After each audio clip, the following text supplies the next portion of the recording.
যুৱবন্ধুসকলক অনুষ্ঠানটো তেওঁলোকৰ বৰ্তমান ৰাখিবৰ বাবে অনুৰোধ কৰিছোঁ।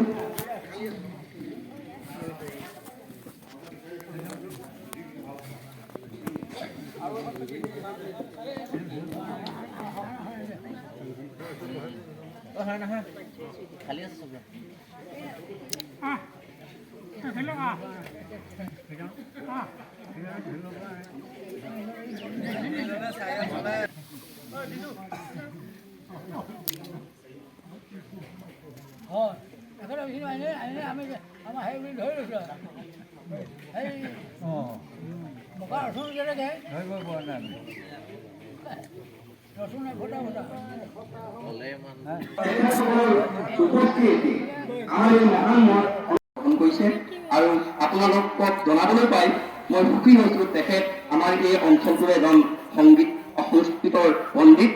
আজি আমি তেখেতক আমাৰ মাজত পাই যথেষ্ট অভিভূত হৈছোঁ আৰু তেখেতক আমি উদযাপন সমিতিৰ তৰফৰ পৰা সম্বৰ্ধনা জনাবৰ বাবে ৰাজশ্ৰী গগৈক আমন্ত্ৰণ জনাইছোঁ।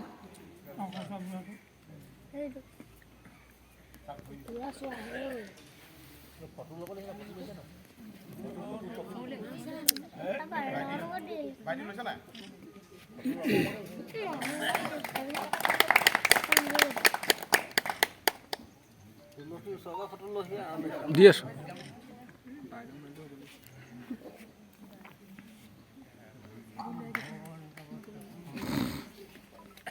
আমাৰ বাবে এক বিৰল মুহূৰ্ত। আজি সমগ্ৰ ভাগৱত মাধ ভাগৱত ব্যাখ্যা অনুষ্ঠানৰ এক বিৰল মুহূৰ্ত। আমি জানো ছাৰে এতিয়াও হয়তো আমাক এটা পৰামৰ্শ বা এটা উপদেশ তেখেতৰ মুখেৰে দিলে আমি সঁচাকৈয়ে কৃতাৰ্থ মানিম। সেইবাবে মই স্পীকাৰটো দেখাম।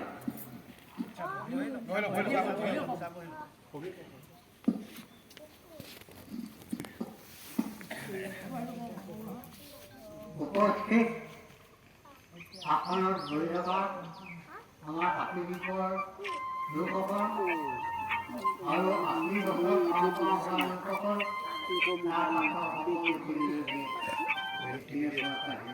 আৰু আইসকল আৰু মোৰ মৰমৰ যিখিনি বুঢ়া ছাত্ৰ আছে সেইসকলকো মই লগ পাই আজি মহা আনন্দ পাইছোঁ। আৰু বিশেষকৈ আনন্দ পাইছোঁ এটা কথা, আমাক পাহৰিব নাই জীয়াই আছে। তাতকৈ ডাঙৰ এটা আনন্দ দিন মোৰ কাৰণে যে আজি আমাৰ সমাজখনত কি হৈছে, এই যে সৎ থকা আৰু সংঘ এনেকুৱা বিলাকে ভাগ হৈছিলে। আজি মই বৰ আনন্দ পাইছোঁ, বৰ সুখী হৈছোঁ বন্ধুসকল যে ইয়াত আমাৰ জীৱনত পালোঁ সংঘ আৰু অসংঘ সকলোখিনি যোগ হৈছে। আগতে আমাৰ যিখিনি মানুহ আঁতৰি আছে এতিয়া বিশাল গছ পাৰিছে, তেখেতসকলৰ কাৰণে আমি যিবিলাক সংঘত জমা লৈ গ'লোঁ সেইবিলাকত বহুত গাড়ী খায়। তেনেফলত মই ভাবিছোঁ এখন ধৰ্ম সমাজ সেই তাত এই এনেকুৱা ভাগ বেলেগ হওক কোনো কথা নাই, কিন্তু তাতো কোনো গাড়ী পাৰিব নালাগে। আগতে বহুত গাড়ী হ'ল, এটা সময়ত আপোনালোকে পাইছিলে দাসনেতি এজনকে অৱনতি মুখাত খুব কষ্ট কৰি হুমকি দিছিলে, মনত আছেনে বাৰু? এই পেছক লৈ শংকৰদেৱৰ কীৰ্তনত তেওঁ নিজে লিখা কিছুমান কথা জাপি দিলে। সেইটোক লৈ আমাৰ সত্ৰ দেউতাজনক বহু এতিয়া জানি খুব গালি পাইছে। যেতিয়া মানুহ বুঢ়ী জ্ঞানী হয় পুতি লগা গছৰ নিচিনাকে আহিব লাগে। আমি যদি বহুত গুণগান কৰিছোঁ, বহুত সন্মান পাইছোঁ, আমি উশাহজাক মাৰি উপস্থিব লাগে। সেইদৰে আজি আমাৰ এইজন নাযায়, আৰু এইজন যদি নামত দিয়া একেঠাইৰে এইজন যদি নামত কৰি কোনোবা সকলৰ মাতে মই নাযাওঁ। সেইটোৱে আমাৰ মাৰ সমাজত দুখ হৈছে আপোনালোকে ভাবিব বা হয় নহয় কথাটো সমাজত সেইটোকে চলি আছে নাই এতিয়া আমি কৰিব লাগে কি আমি এজন নামতি হৈছোঁ সেই নামতিজনে ক'ৰ পৰা দিছে কীৰ্তনৰ পৰা দিছে সেই কীৰ্তনৰ যিখিনি কথা আছে কোনোবা কাৰণতে মুখস্থ হৈ কথাখিনি গাই থাকিব নালাগে কিতাপত পঢ়ি চাব লাগে মই এটা সৰু উদাহৰণ দিছোঁ এয়াতে দুখ নধৰিব অচ্যুতক অচিত্য বুলি গায় অনাদি অনন্ত অচ্যুত গোবিন্দ গায় অনাদি অনন্ত অচিত্য বুলি গায় আৰু এটা কথা কওঁ সেই কথাটো হৈছে দুখন শাস্ত্ৰ আছে আপোনাৰ ডাঙৰ মহান মূল্যৱান আৰু বৰ সৎ এখন হৈছে আমাৰ এতিয়া যিখন পাঠ হ'ব শ্ৰীমদ ভাগৱত আন এখন হৈছে গীতা সেইখনকো মানুহে ভাগৱত গীতা বুলি কয় কথাটো মন কৰি থাকিব লাগে সেই ভাগ ভাগৱত গীতা বুলি গাব নালাগে লিখিবও নালাগে মই লিখাও পাইছোঁ ভাগৱত গীতা বুলি ভগৱত গীতা ভগৱত মানে ভগৱান ঈশ্বৰ তাৰ দুটা ৰূপ আছে সংস্কৃতত বুলি ক'লে ভগৱান ভগৱন্ত ভগৱন্ত এনেকৈ ৰূপ হয় আৰু ত্ৰিলিংগত হয় ভগৱত ভগৱতী ভগৱতী আমাৰ এইবাৰ হৈছে ভাগৱত গীতা নহয় ভগৱত গীতা মনত ৰাখিব ভাগৱত হৈছে এখন গ্ৰন্থ মই তাৰ ভোট কৰিব নাযাওঁ আপোনালোকক মই কৈছোঁহে কিন্তু আমাৰ বহুত লিখা এটা পাইছোঁ পণ্ডিতসকলেও লিখিছে সেই জাপাত পাব আপুনি ভাগৱত গীতা বুলি লিখে ভগৱত গীতা সেইটো কি কাৰণে ভগৱত লিখিল তাৰমানে গীতাখন হৈছে এখন উপনিষদ আপোনালোকে পাইছে সৰ্বোপনিষদো পাব দুৰ্গা গোপালানন্দ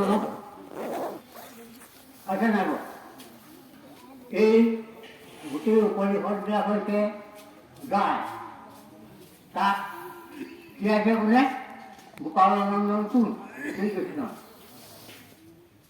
তাৰপাছত বাক্যনি কোনে দিছে আৰু বৎস মানে অৰ্জুনে কি উলিয়াই দিছে বাট তুলি দিছে তাৰ যিখিনি অমৃত ওলাইছে গাখীৰ ৰুবি সেইখিনি হ'ল ভোক্তা নহয় তাৰমানে সিদ্ধসকল হৈছে ভোক্তা খাওঁতা এই গীতা বাণী সেই বাণীখিনি প্ৰচাৰ কৰোঁতে আমি যদি প্ৰথম নামটোকে আমি ভুল কৰোঁ তেতিয়া আমাৰ লগত ডাঙৰ লোক তাৰ ওপৰত প্ৰমুখ উদাহৰণ এটা দিছোঁ আপোনালোকে ৰামায়ণ পঢ়িছে ৰামায়ণত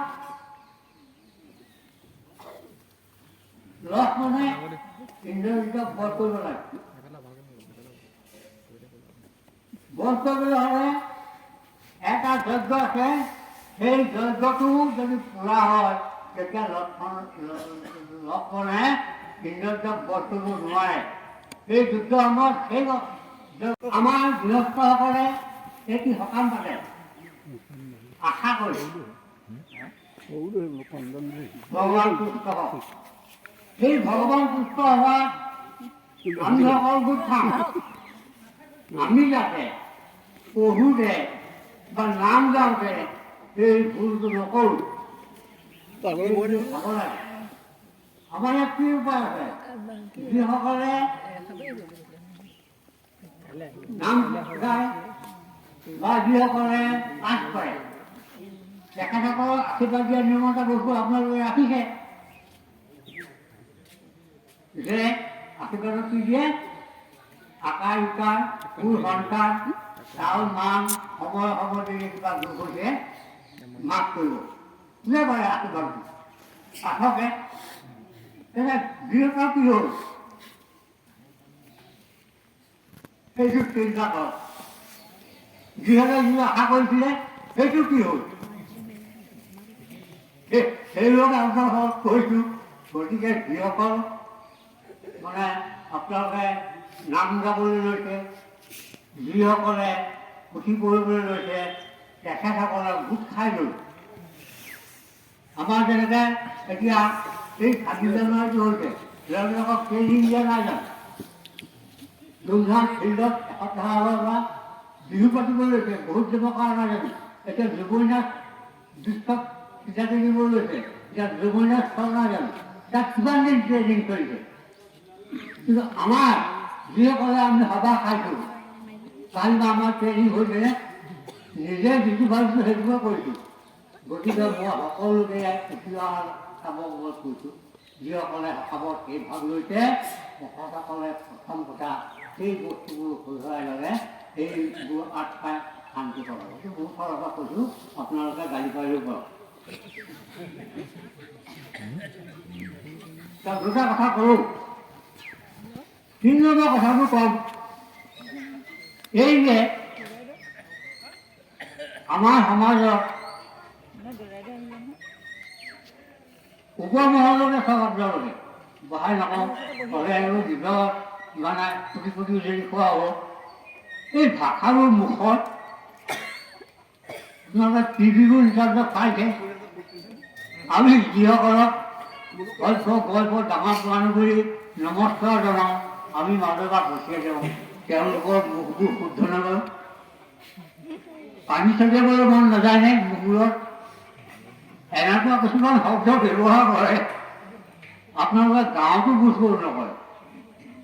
আমি গাঁৱত এনেকুৱা শব্দ বাৰু কোনোবা প্ৰতিপক্ষক কওঁনে? তেখেতসকলৰ মুখত যিবোৰ বচা যাতে মই এতিয়া নাজানো, গ'লে কোটি কোটি যদি খোৱা হ'ব। গতিকে বৰ বেছি দেৰি নকৰোঁ, আৰু বহুত কথা আছে ক'বলৈ, কিন্তু ভাগৱত আৰু ভগৱত এই দুটা কথা আপোনালোকে মনত ৰাখিব। বহুতে নাজানে, জনাখিনিয়ে জানে ভগ বুলি এটা শব্দ আছে। ভগটোৱে একেলগে ঐশ্বৰ্য, 6টা ঐশ্বৰ্য আছে, হনিমা লঘিমা প্ৰাপ্তি আছে, এনেকুৱা সেইবোৰ কৰে, বহুত দেৰি হ'ব। সেই গোটেইখিনিৰ অধিকাৰী কোন? ভগৱান। ভগ আছে যাৰ ভগৱত, যেনে ধন আছে যাৰ ধনৱান, ভগ আছে যাৰ এজন ভগৱান। সেই ভগৱানক ভগৱানে কোৱা যিখন পুথি